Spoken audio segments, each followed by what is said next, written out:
मेरा नाम किशोरी है और मैं GOA IT 817 भर्ती का अभ्यर्थी हूँ। जैसा कि आप सभी जानते हैं, GOIT हिमाचल प्रदेश की भर्ती इतिहास की जो सबसे बड़ी भर्ती है। 1867 पदों के लिए इसमें विज्ञप्ति जो है वो जारी हुई थी और लंबे समय से विवादों से मैं ये जो भर्ती है ये चल रही है। 2020 में इसके लिए विज्ञप्ति निकली थी और तब से लेकर अब तक ये विवादों में ही चल रही है। कभी एक विवाद खड़ा हो जाता है, कभी दूसरा विवाद खड़ा हो जाता है। और हालांकि इससे पहले एक विज्ञप्ति पोस्ट कोड GOA 727 के लिए 2018 में जारी हुई थी और उसमें जो है वो 412 पद थे, उसको भी इसमें 817 भर्ती में शामिल जो है वो किया गया था। और हम लोग तब से तैयारी कर रहे हैं, 2018 से तैयारी कर रहे हैं इन भर्तियों की लगातार। और आज आप देखिए 2022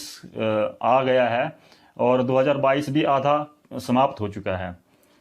रिसेंटली इसका जो टाइपिंग टेस्ट है उसके रिजल्ट को लेकर कुछ जो है वो प्रक्रिया शुरू हुई थी हिमाचल प्रदेश सरकार की तरफ से, कार्मिक विभाग की तरफ से। एक फाइल जो है वो कर्मचारी चयन आयोग को भेजी गई थी, जिसमें उन्होंने इसकी टाइपिंग परीक्षा का जो परिणाम है उसको घोषित करने के लिए कर्मचारी चयन आयोग हमीरपुर को कहा गया था। और हाल ही में इसकी खबरें आ रही हैं कि हमीरपुर कर्मचारी चयन आयोग ने इसकी फाइल को वापस भेज दिया है, ये कहकर कि उनके पास सीटों के कॉन्टेक्स्ट में जो स्पष्टीकरण था उसके लिए सफिशिएंट डेटा जो है वो उपलब्ध नहीं है और वापस फाइल फिर से सरकार को भेज दी गई है। अब जैसा कि हम काफ़ी लंबे समय से इसके लिए संघर्ष कर रहे हैं और 1 जुलाई 2021 को इसकी लिखित परीक्षा का परिणाम घोषित हुआ था, 1 जुलाई 2021 को, जिसमें 19,024 अभ्यर्थी जो है वो हम लोग जो है वो चयनित हुए हैं। और आज आप देख रहे हैं कि लिखित परीक्षा का परिणाम आए भी 1 साल पूरा हो गया है। 1 जुलाई 2022 को इस परीक्षा का लिखित परिणाम आए पूरा 1 साल हो जाएगा और आज भी इसमें कोई भी प्रोसेस नहीं हो रहा है। और इसकी टाइपिंग परीक्षा हो चुकी है, इसकी जो टाइपिंग परीक्षा होनी थी वो पूरी हो चुकी थी। अब इसके लिए जो है वो फर्दर प्रक्रिया शुरू होनी है, जिसमें टाइपिंग परीक्षा का परिणाम जो है वो घोषित होना, और जिसके लिए हम लोग लगातार जो है वो कोशिश कर रहे थे, प्रयास कर रहे थे कि जल्द से जल्द हमारा जो है वो टाइपिंग परीक्षा का परिणाम इसमें कर्मचारी चयन आयोग घोषित करे। और उसी सिलसिले में जो फाइल थी वो कर्मचारी चयन आयोग ने वापस भेज दी है कि हमारे पास जो है सीट्स को लेकर स्पष्टीकरण नहीं है, उसके लिए हमारे पास डाटा नहीं है और हम रिजल्ट नहीं दे सकते।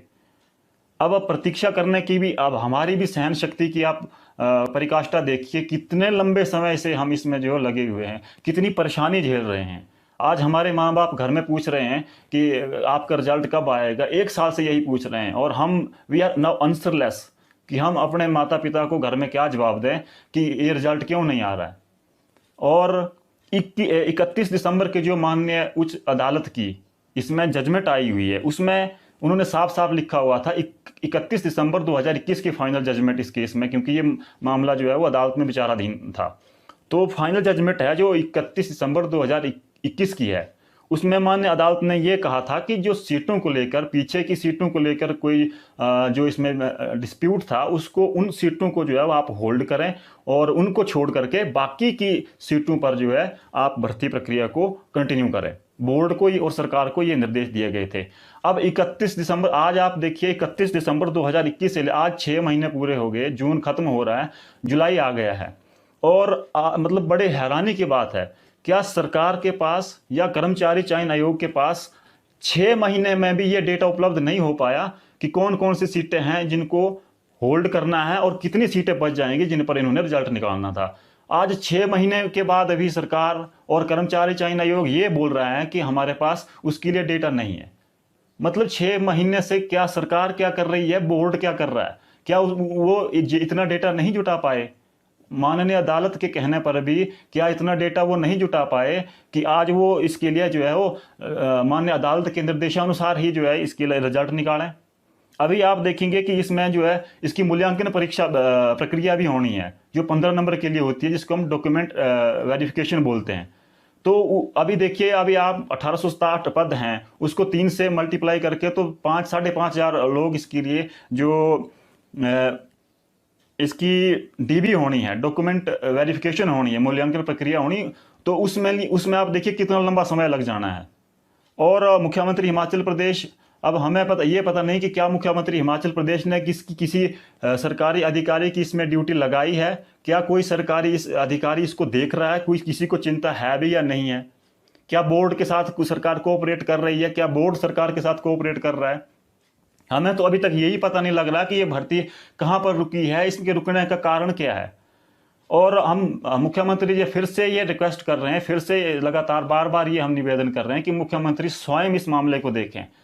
क्योंकि आप अंदाजा लगाइए, जो अधिकारी पिछले 1.5 साल से इस भर्ती को इसके मुकाम तक नहीं पहुंचा पाए, तो निश्चित तौर पर वो इस भर्ती प्रक्रिया को इसी साल पूरा कराने में इनकैपेबल हैं। मैं रिपीट कर रहा हूं, जो अधिकारी इस भर्ती को देख रहे हैं, वो इस भर्ती प्रक्रिया को पूरा करने के लिए कैपेबल नहीं है।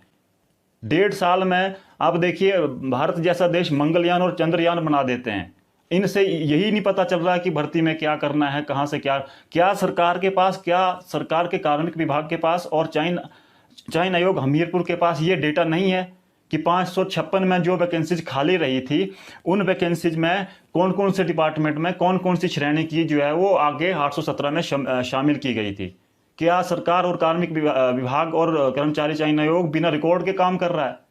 जब उन्होंने इसकी पीछे की जो वैकेंसी जिसका डिस्प्यूट है उनको इसमें ऐड किया था, तो क्या, ये एक बड़ा सवाल मैं पूछ रहा हूं, क्या कर्मचारी चयन आयोग और हिमाचल प्रदेश सरकार के कार्मिक विभाग के पास ये डेटा नहीं है कि उन्होंने कौन कौन सी सीटें, किस किस श्रेणी की सीटें 556 की पोस्ट कोड से 817 में ऐड की थी? क्या आपने बिना रिकॉर्ड के ऐड की थी? अगर आपके पास रिकॉर्ड है तो आप उस रिकॉर्ड को वहीं से उस रिकॉर्ड को फैच करें और वहीं से इस डेटा को जो है मॉडिफाई करके हमारा रिजल्ट दें। और अब हमने जो निर्णय लिया है, हमारे माँ बाप ने हमें सहयोग किया है, तमाम लोगों ने जो है, सब ने हमने निर्णय लिया है कि 1 जुलाई 2022 तक अगर हमारी जो टाइपिंग परीक्षा उसका परिणाम नहीं आता है, तो हम लोगों ने अब भूख हड़ताल करने का निर्णय लिया है और हम क्रमिक अनशन करेंगे, क्रमिक हमारी भूख हड़ताल रहेगी। और हम जितने भी हमारे साथ, मेरा तो ये मानना है कि हम लोग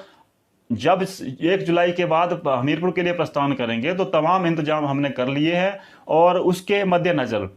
हम तब तक वापस नहीं आएंगे जब तक हमारा रिजल्ट नहीं दिया जाता है। और मैं तो ये भी कहूँगा कि मैं तो मूल्यांकन परीक्षा के लिए अपना सारे दस्तावेज साथ में लेकर जाऊँगा और तब तक वापस घर नहीं आऊँगा जब तक हमारी मूल्यांकन परीक्षा बोर्ड ले नहीं लेता,